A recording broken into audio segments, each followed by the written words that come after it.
علم صرف کا موضوع کیا ہوگا؟ تو کسی بھی علم کا موضوع وہ شے ہوتی ہے جس شے سے اس علم میں بحث کی جاتی ہے. کسی بھی علم میں جس شے کی مختلف حالتوں سے بحث کی جاتی ہے وہ شے ہی اس علم کا کیا ہوتی ہے؟ موضوع.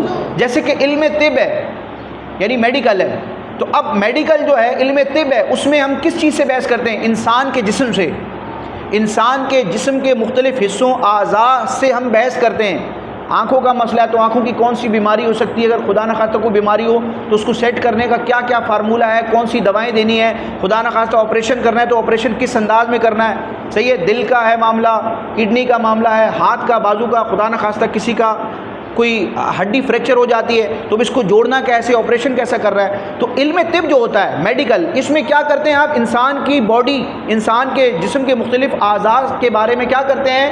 ریسرچ کرتے ہیں، بحث کرتے ہیں. اس میں اگر کوئی خرابی آ جائے، کوئی زخم لگ جائے، جسم کا حصہ ڈیمیج ہو جائے، صحیح ہے، تو اب اس کو سیٹ کرنے کے لیے، اس کو صحیح کرنے کے لیے جو دوائیں ہیں، جو فارمولے ہیں، جو طریقہ علاج ہے، اسی سے ہم علم طب میں، میڈیکل میں کیا کرتے ہیں؟ بحث کرتے ہیں. تو اب انسان کی باڈی یہ علم طب کا، میڈیکل کا کیا ہے؟ موضوع ہے، کیونکہ اسی میں اس کی بحث ہوگی. تو جس علم میں جس چیز کی حالتوں کے بارے میں بحث کی جاتی ہے وہ چیز اس علم کا کیا ہوتی ہے؟ موضوع ہوتی ہے. تو آپ علم صرف میں کیا پڑھ رہے ہیں؟ کلمہ، کلمے کے بارے میں جان رہے ہیں، لیکن کلمہ کس حیثیت سے؟ صیغہ ہونے کی حیثیت سے، کہ یہ کلمہ جو ہمیں نظر آ رہا ہے.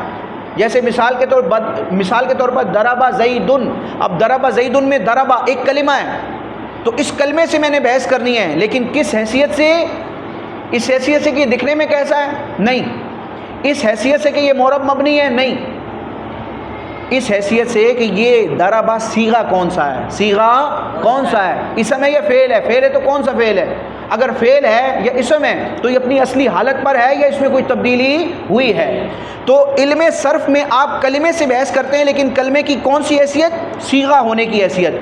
ٹھیک ہے، تو علم صرف کا موضوع کلمہ ہے صیغے کے اعتبار سے.